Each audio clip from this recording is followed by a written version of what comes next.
Hello everyone, welcome back to Believer Science Academy, Bengaluru. This is NCERT discussion, and in today's classes, we'll be discussing NCERT summary of class 7 standard, and the subject is polity. We are done with polity of NCERT class 6. Now we'll be doing the NCERT class 7. After that, we'll complete the polity series and then pick up another subjects.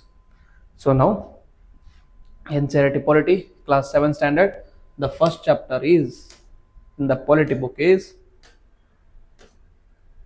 that is one quality, that is equality. It talks about the one quality, the greatest quality in Indian constitution, that is equality. Okay, it tries to study the aspects of equality: political equality, social equality, economic equality, and what are the inequalities present in India. And it also makes a comparison between India and other countries.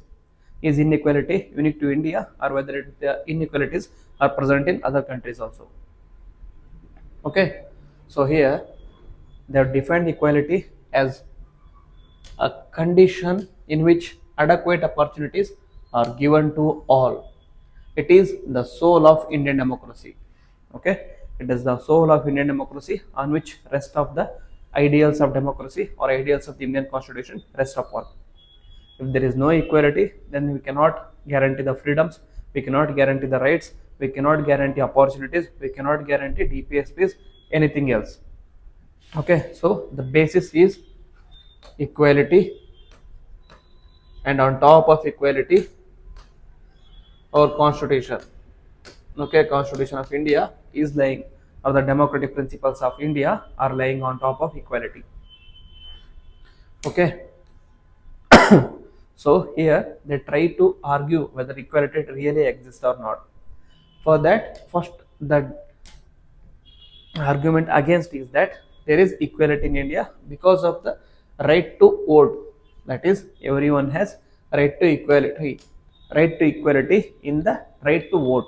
That is, universal adult franchise is available in India. That means everyone is equal. Okay, everyone is equal because everyone has the right to vote. Okay, so where is the inequality there? Even a person belonging to poor family, even a person belonging to rich family, male, female, Dalits, upper caste, Muslims, Hindus, Christians, everyone is able to vote there. Okay, so that makes them equal before the constitution. Okay, so they argue that there is equality in the India, there is equality in the democracy of India.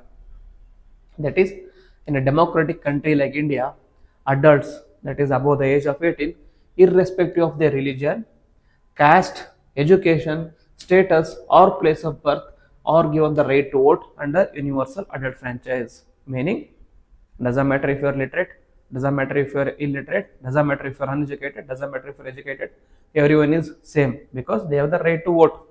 Okay, but they ask a question: does equality really exist? Is equality, that is the right to vote or the political equality, is that enough for considering equality in India? Okay, they argue that in reality there is a difference between rich and poor. Okay, there is economic inequality and the caste system is also rigid. That is social inequality. That is, in social inequality, Dalits in India and minorities are denied the right of dignity and equality. Okay, that is the reality, ground reality. So then it talks about equality in Indian democracy. Under Indian democracy, the Indian constitution recognizes that every person is equal. Okay, this is under Article 14, that is right to equality. It recognizes that every person under democracy or Indian constitution is equal. However, it does not mean that inequality does not exist in India. Okay, as we discussed, dignity is the thinking or state of being worthy of esteem or respect. Okay, the dignity of individual sorry, is generally violated on the basis of their caste, religion, and gender. There exists social, economic, and gender inequality. Okay, and so the government has tried to implement equality first through the laws, and second through the government programs, and through the schemes to help the disadvantaged communities.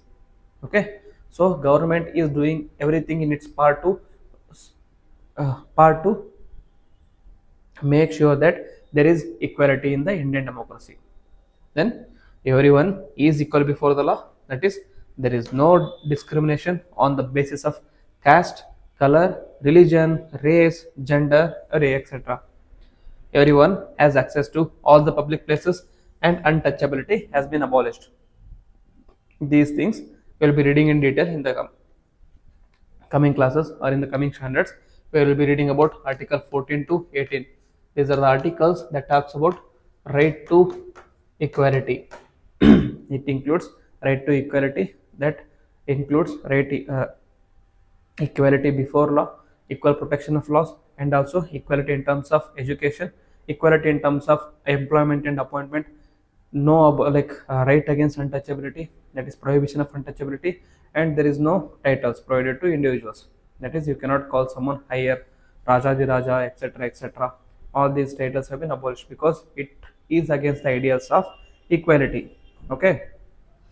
Then, so here they are given an example of a person, an individual, to explain this. Okay, that is Kanta Devi. She is a domestic worker who works as a domestic worker in a Sahib's family.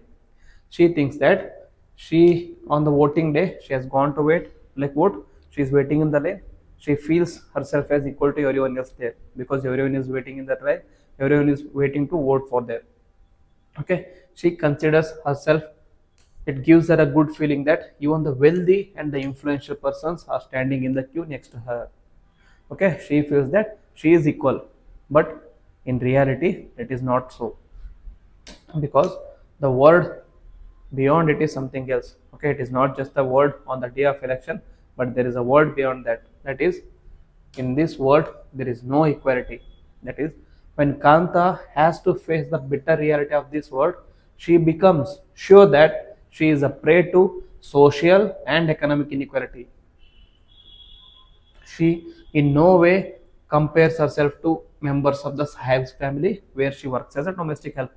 Okay, she can think all she wants during the election day, she can think all she wants to the right to vote, but in reality she is in no way equal to the others in terms of social and economic aspects. Okay, so this example showcases the equality that is present at the onset, that is at the external level, but the equality that is absent at the societal level, at the internal level. Okay, so here they also compare inequality between India and other countries. Is inequality only unique to India, meaning the rest of the societies in different parts of the world are equal, or the egalitarian? The chapter argues that it is not so. Okay, there are arguments where it gives examples of USA. Okay, the issue of inequality in other democracies such as United States of America, the civil rights movement of 1960s restored the dignity of Afro-American based on the color. In India, social inequality is mainly based on the caste and religion. Okay, whereas in other countries such as USA, it was based on the race, that is color of the skin. Okay, that is color of the skin. Here there was a hierarchy where whites were at the top and the blacks or Afro-Americans were at the bottom. Okay, they were at the bottom and they were discriminated by the whites in terms of opportunity, in terms of economies, in terms of dignity and other aspects. They were also not provided with right to vote in the meantime. In the beginning, they were considered as second grade citizens. They were initially used as slaves also, but this all changed during the civil rights movement in 1960s, led by a certain Martin Luther King Jr. Okay, he was the reason behind the civil rights movement, which restored rights for both African Americans as well as the whites of America. Okay, so it argues that inequalities have been existing between different countries also and different societies also, but they have been addressed with the different kinds of movements, and the similar movement have already been seen in India also.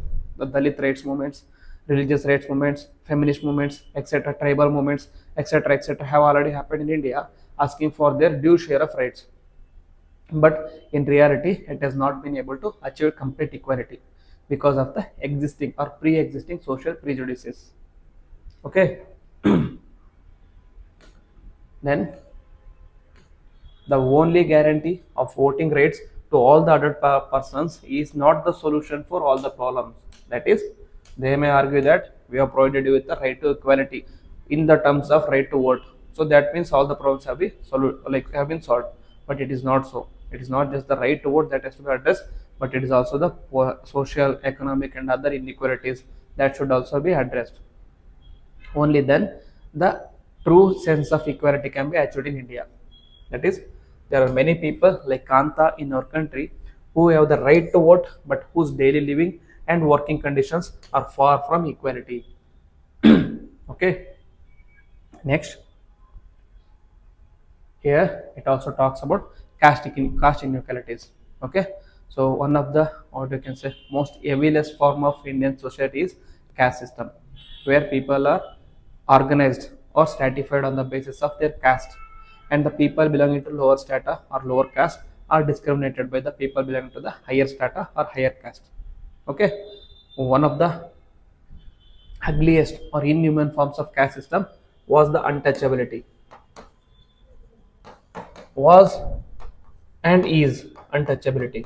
We can argue that untouchability has been abolished from the constitution from the India, but in reality, it is still followed in many parts of the world, of many parts of India, in the rural areas also. Here, they give an example of Om Prakash Valmiki, who is a famous Dalit writer. He writes about his bitter experiences in his autobiography called Jonathan. That is his autobiography. In his autobiography, he talks about how his headmaster tortured him greatly. Okay, he was made to sweep the school and the playground. While other students in his class were studying, he was sweeping. This was very insulting for him, and this was discriminatory in nature. Okay, it is not that the sweeping is inhuman. It is that only he was sweeping and rest of them were enjoying in the playground. That is inhuman. That is discriminatory. That is unequal. Okay, and there is another community called as Ansaris. These are the communities belonging to Muslim religion. They were also exploited or discriminated by the people. They were not given a flat or house by the landlady simply because of the reason that they belong to other religions. Okay, this is a past example of almost 30-40 years, but you might argue that NCERT book is old one, so this is not the reality of India, sir. The India has moved on, sir. There is no discrimination based on the caste, sir. There is no discrimination based on the religion, sir. But recent event, that is just a week back, there was an issue in Gujarat, okay, where people belong to particular apartments. They fought against and they are vehement against Muslims sharing the flat with them. Okay, the protest was so much so that the Muslims who were buying the apartment who were buying a flat in those apartments had to leave those apartments. Okay, so what is the difference between these Ansaris during 30 years back and what is the difference between what is happening to Muslims right now? Okay, so there is no difference. So even now also the discrimination based on the caste is being continued. Okay, it is not that I am against Hindus, it is not that I am against Muslims. There are examples of Hindus, okay, discriminating against Muslims, and there are also examples of Muslims discriminating against Hindus, such as you can see the boards, okay, where the board says that only Muslims are allowed in these apartments, okay, only for Muslims. And you might also see the boards only for Brahmins, only for Brahmins, only for vegetarians, etc., etc. So those prejudices are so ingrained in our minds, that is Indian psyche, that it is still being continued, be it the caste, be it the religion. Okay, then the Indian Constitution recognizes that every person is equal in the Constitution. While earlier there was no law existed to protect the people from discrimination, but now there are several laws that work to see the people are treated with dignity as equals. Some examples are equality before law, equality before law, SC/ST Atrocities Act, okay, and you can also talk about abolition of untouchability, Civil Rights Act, okay. All these laws, their aim is to bring equality. How you are going to bring equality? By protecting the downtrodden, by protecting the vulnerables, by protecting the marginalized communities such as SC/ST, women and minorities. Okay, every person. Okay, we discussed that one. No person can be discriminated against the basis of their religion, race, caste, place of birth, etc. etc. These have been mentioned in Article 14 to Article 18. I've already explained these things. We'll read about these in detail in the coming classes, but for now, just this is the basic idea. Thus, there are several laws present in India to protect every person's right. In addition to the laws, government also have certain programs, schemes, welfare programs in order to protect the interests of minority. One such example is the midday meal scheme, which allows everyone, irrespective of their caste, irrespective of their gender, irrespective of their religion, allows them to have midday meals in the schools. Okay. Under the midday meal scheme, all government elementary schools provide children with cooked food. Okay, there have been instances where there were controversies on this cooking food also. There were instances of people protesting, okay, because the cook was a Dalit. Okay, they were protesting because the cook was Dalit. Okay, so the very idea of inequality or the very idea of discrimination is so ingrained in our mind or our psyche that it is even being carried out till now. Okay, the scheme has helped increase the enrollment and attendance of poor children in the school. In spite of all these efforts to increase equality of opportunity, there continues to be a big differences in our country between schools that are rich attend and those that poor attend. Okay, so there is economic inequality and there is inequality in terms of education also. The private schools and the government schools, there is a vast differences, stark contrast between those two schools or education systems. India is not only a country where there is inequality. There are many democratic countries around the world. We already discussed this one.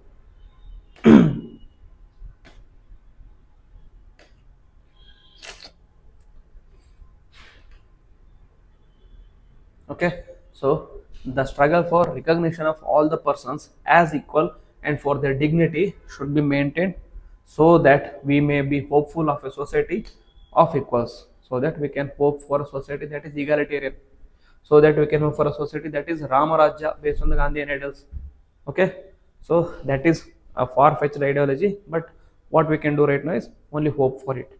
Okay, we can hope that the schemes of the government, the welfare programs of the government are fruitful and the various constitutional measures or various constitutional mandates bring fruitful outcomes also.